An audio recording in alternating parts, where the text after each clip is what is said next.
নমস্কার বন্ধুরা, রুচির কিচেনে সবাইকে স্বাগত জানাই। আজকে একদম অন্যরকম ইউনিক একটি রেসিপি নিয়ে এসেছি, বেগুন দিয়ে মুগের ডাল। চলুন তাহলে রেসিপিটা দেখে নিয়ে যাক। আর খেতে কিন্তু দুর্দান্ত হয়, বলে বোঝানো যাবে না। না বানিয়ে খেলে বুঝতেও পারবেন না, এতটা টেস্টি হয় এই রেসিপিটি। তো চলুন রেসিপিটা দেখে নিয়ে যাক। প্রথমেই দেখুন, এখানে আমি একটা বেগুন নিয়েছি। বেগুনটাকে বন্ধুরা এইভাবে কেটে নিতে হবে। তো খুব বেশি পাতলাও করবেন না, আবার কিন্তু খুব বেশি মোটাও করবেন না।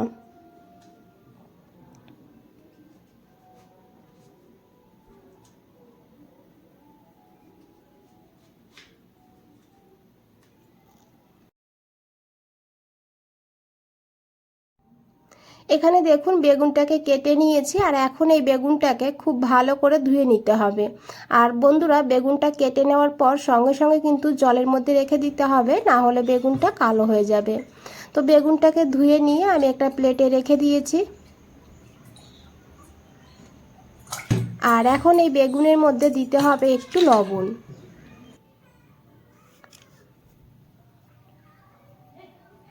এখন হাত দিয়ে ভালো করে মেখে নিতে হবে, আর সব জায়গায় কিন্তু বেগুনের গায়ে এই লবণটা লাগিয়ে দিতে হবে। তো এইভাবে লবণ মাখিয়ে রেখে দিতে হবে বেগুনটাকে সাইডে। আর এদিকে দেখুন, আমি একটা প্লেট নিয়েছি, আর এই প্লেটের উপরে পরিষ্কার একটা কাপড় এইভাবে রেখে দেব।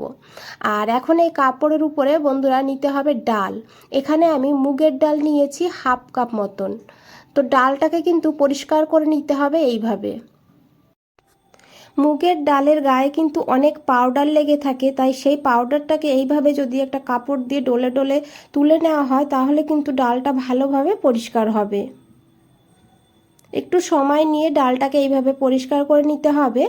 হাত দিয়ে এইভাবে ডলে নিলেও কিন্তু অনেকটা পরিষ্কার হয়, পাউডারগুলো বেরিয়ে যায়।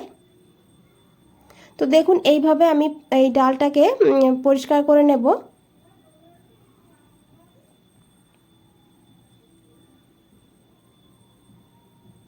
তো এইভাবে ডালটাকে একটু সময় নিয়ে ভালো করে পরিষ্কার করে নিতে হবে। ডালটা এখানে আমার পরিষ্কার করা হয়ে গিয়েছে। এখন এই ডালটাকে একটা মিক্সচার গ্রাইন্ডারে দিয়ে দিয়েছি।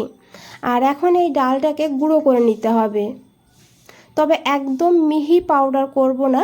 তো দেখুন ডালটাকে কিভাবে গুঁড়ো করে নিয়েছি। হালকা দানা দানা থাকবে, যেমন ছোট দানা সুজি হয় ঠিক সেইভাবে কিন্তু ডালটাকে গুঁড়ো করতে হবে। হাত দিয়ে এইভাবে দেখলেই বুঝতে পারবেন এটা কিন্তু হালকা দানা দানা থেকে গেছে।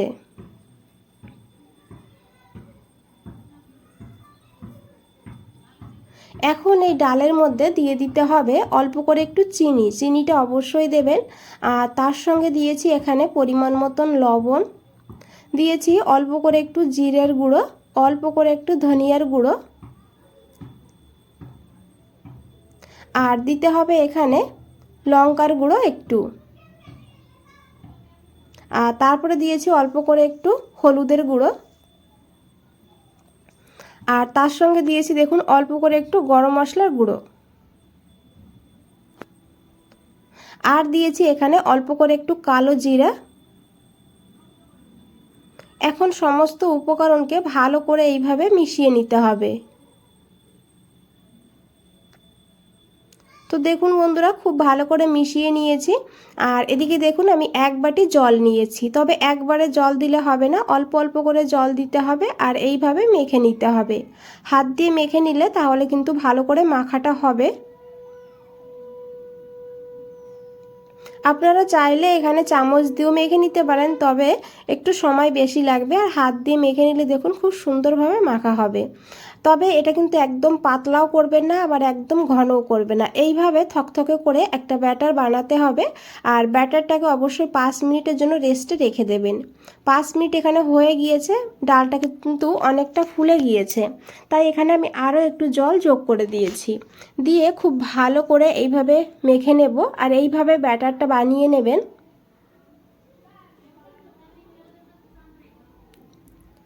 আর এখন এইভাবে দেখুন একটা করে বেগুন নিতে হবে, আর এইভাবে ব্যাটার লাগাতে হবে। এইভাবেও আপনারা লাগাতে পারেন, আর তাছাড়া বেগুনটাকে হাতে নিয়ে তারপরে এইভাবে ব্যাটারটাও লাগিয়ে নিতে পারেন।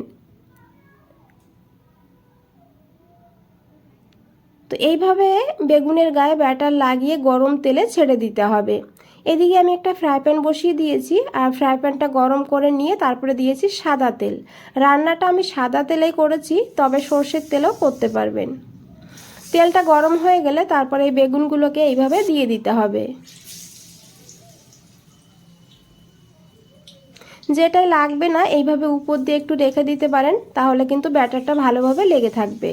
তো দেখুন বন্ধুরা, এক সাইড ভাজা হয়ে গেলে উল্টে দিতে হবে, আর অপর সাইডটাও কিন্তু একইভাবে ভেজে নিতে হবে। তো দেখুন এখানে কিন্তু ভাজা হয়ে গিয়েছে, আর কালারটাও খুবই সুন্দর হয়েছে। এখন এই বেগুন ভাজাগুলোকে তুলে নিতে হবে, আর গ্যাসের ফ্লেমটা মিডিয়ামেই রাখবেন। মিডিয়ামে রেখে বেগুনগুলোকে ভেজে নিতে হবে। একইভাবে বাকি বেগুনগুলোও ভেজে নিতে হবে এখানে। তো সব বেগুনগুলো এখানে আমি ভেজে নিয়েছি, আর কিছুটা তেল কিন্তু কমিয়ে নিয়েছি। আর তারপরে দিয়েছি গোটা জিরে, একটু তেজপাতা, শুকনো লঙ্কা, দুটো এলাচ, একটু দারচিনি, আর নিয়েছি এখানে 4-5টা গোলমরিচ, একটু হিং দিয়েছি। তারপরে দিয়েছি একটা টমেটো। ফোড়নটাকে একটু ভেজে নিতে হবে, তারপরে দিতে হবে অল্প করে একটু হিং দিয়েছি। একটা টমেটো এইভাবে কেটে দিয়েছি, পরিমাণ মতন লবণ। টমেটো নরম হয়ে যাওয়া পর্যন্ত ভেজে নিতে হবে। তারপর দিতে হবে আদা আর কাঁচা লঙ্কার পেস্ট। এখানে আমি 1/2 ইঞ্চি আদা, 3-4টে কাঁচা লঙ্কা একটু জল দিয়ে বেটে নিয়েছি। তারপরে দিয়েছি 1/2 চামচ জিরের গুঁড়ো, আর দিতে হবে এখানে 1/2 চামচ মতন কাশ্মীরি লঙ্কার গুঁড়ো। এতে কিন্তু ঝাল হয় না, তবে কালারটা খুব সুন্দর হয়। দিয়েছি 1/2 চামচ হলুদের গুঁড়ো। এখন খুব ভালো করে এই মশলাটাকে কষিয়ে নিতে হবে, যত সময় না মশলার থেকে তেল ছাড়ছে। তো এখানে আমি একটু জল যোগ করে দেবো, না হলে গুঁড়ো মশলাটা পুড়ে যেতে পারে। দিয়ে খুব ভালো করে মিশিয়ে নিয়ে মশলাটাকে খুব ভালো করে কষিয়ে নেব। তো দেখুন বন্ধুরা, মশলা থেকে তেল ছাড়তে শুরু করে দিয়েছে। এইভাবে করে কিন্তু মশলাটাকে খুব ভালো করে কষিয়ে নিতে হবে।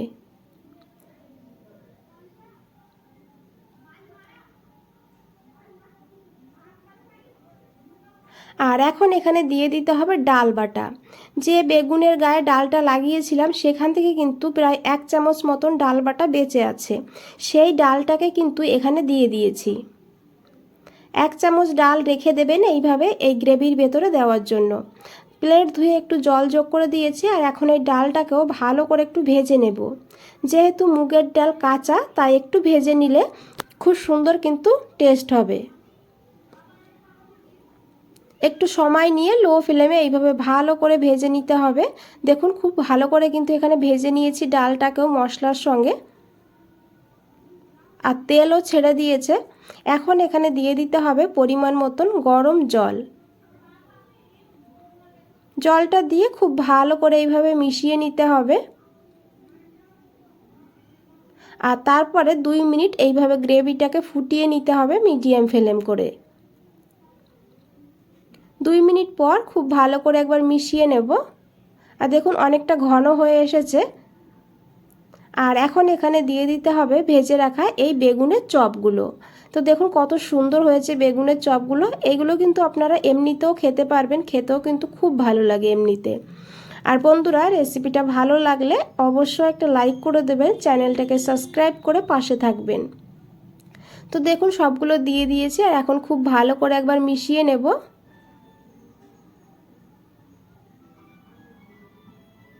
আর তারপরে এইভাবে আরও 2-3 মিনিট রান্না করে নেব মিডিয়াম ফ্লেমে।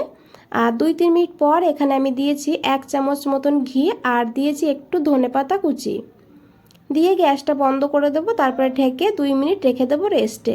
2 মিনিট পর ফিরে এসেছি। আশা করি দেখে বুঝতেই পেরেছেন কতটা লোভনীয় লাগছে। অসাধারণ একটা রেসিপি, একবার হলেও এইভাবে বানিয়ে দেখবেন। বন্ধুরা, আজ তাহলে এই পর্যন্তই। ফিরে আসছি নতুন কোনো রেসিপি নিয়ে। ভালো থাকবেন, সুস্থ থাকবেন। সবাইকে অনেক অনেক ধন্যবাদ এত সময় ধৈর্য ধরে রেসিপিটা দেখার জন্য।